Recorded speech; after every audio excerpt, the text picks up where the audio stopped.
How many times have you had your foot to the floor, the pedal to the metal, and you said to yourself, I need something more.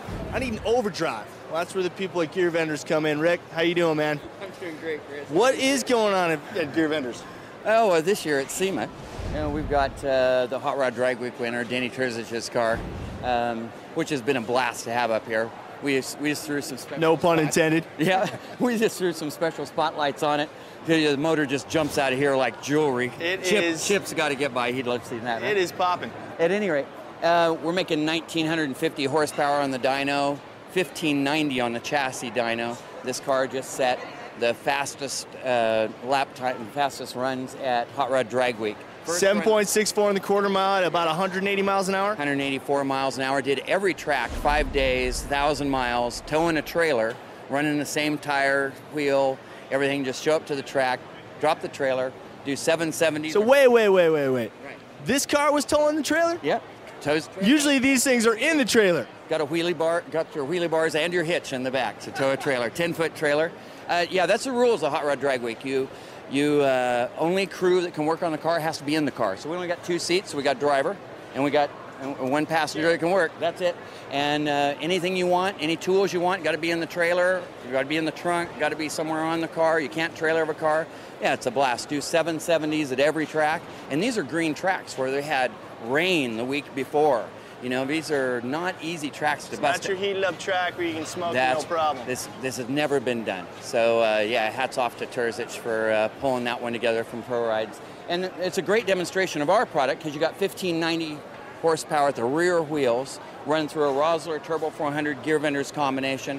And if you ever see any video of this thing running down the road, it's like a Stephen King novel. I mean, this thing's just and definitely don't blink. It's scaring kids, you know.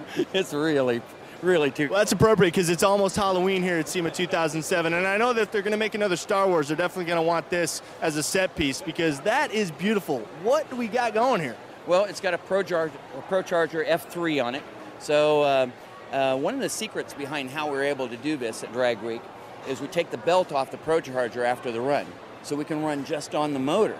We tried this the year before with a 1470 blower, but we made too much heat. Couldn't drive it on the street. You know, the motor just get too hot. So we take the belt off the ProCharger, open up the air box that we've got in here, and quick little jet change that we set up with CSU on the carburetors, and then we can just run. That's why we use a blow-through system here. So now we can just chug down the road. We put 87 octane in it.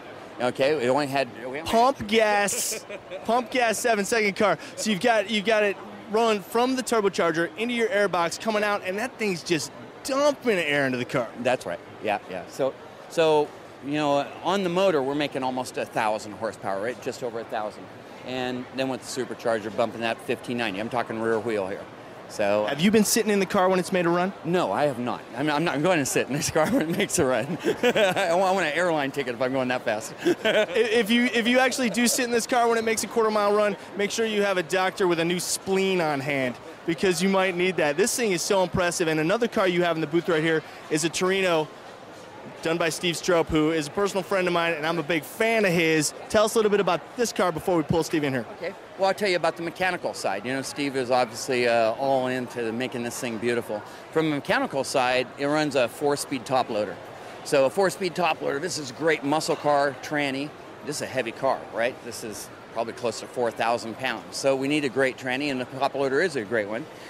By adding a planetary overdrive, the Gear Vendors behind it, we can launch this car in first, hit a button, clutchless, go to first overdrive, keep both hands on the wheel so we don't mess up this pretty paint, you know, and we keep this car straight, and then we're 28% farther down the road before we need to grab another gear. And that's really a benefit. It also really makes the car a lot faster because an automatic trans is so much easier to do a quick 1-2. You don't want to be beat by a 5.0 Mustang fresh off the showroom floor when you got this much dollar in your ride, you know? You never want that to happen, and this car represents the trend of what's going on in automotive today, which is the old school styling with the new school technology. That's right. Yeah, just bad to the bone and make it so that you can rip on it without hurting stuff. You know, that's what we're about, and that's why we demonstrate these cars in our booth. One, just, you know, Hot Rod Drag Week winner, you can't get any badder than this. And then, okay, let's build a car for a guy who wants to go fast, but wants to keep it real stylish as well, but never wants to get in working on the car. And this guy can... Well, now, hang on one second, because this is a perfect segue to bring in my good friend Steve Strope. Steve, how you doing, man? Pure Vision Design. Dude, another triumph with this Torino. Tell me about it. Well, I like doing things that are different, but I don't do that on purpose. I guess I'm weird, and I like different things by default. And I've wanted to do one of these fastback Torinos. It's 1 year only. It's actually, historians may correct me, but from what I found out, it's actually the winningest body style in NASCAR history.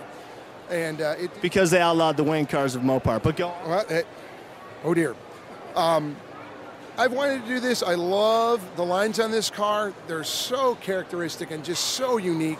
And they, like the car I did before, GTXR, they kind of look like elephants on stilts. They're this big giant car on thin, tall tires, and they looked uncomfortable. And you get it down on the ground and a big set of Pirellis under it, and it just looks phenomenal. Dan Widman let me build the car for him.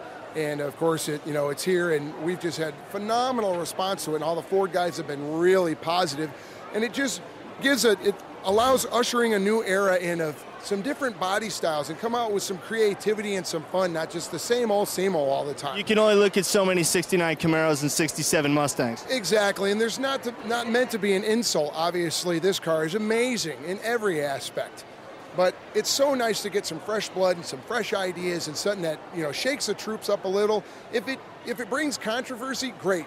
That's perfect. That's exactly what I like to do, is get people talking and get some ideas flowing, because somebody may not like this, but in a conversation they'll come up with maybe one of those Laguna Chevelles or who knows what, just something cool to bring to the shows to keep the flavor going. Now, you mentioned the GTXR. You've also got the Hammer, which is my personal favorite. Do you have a name for the Torino? No, actually, there was never a name for it. Kind of like George Poteet's 68 Charger. It was just Dan Widman's 72 Torino. The names happened by mistake when we're just calling it something real quick, and this never got a name. It's just the Torino. When everybody would call up, it's like, how's the Torino? So if anything, it's the Torino. What do you got next in plans? My last Charger, we have a 69 Charger called the 515 GTB. Heavy influence from the late 60s European road race kind of feel, if I may give away a little bit. We have a really wicked 69 Mustang coming up, and a really, really neat, really creative little 67 Chevrolet pickup truck. So a bunch of different stuff, Dodge and Chevy and Ford, and you guys, everyone thinks I'm this Dodge only guy, but I love it. If it's bitching and cool and on the ground, I like it. Fantastic. Hey, this is Steve Strope from Pure Vision, and you're watching HubGarage.com.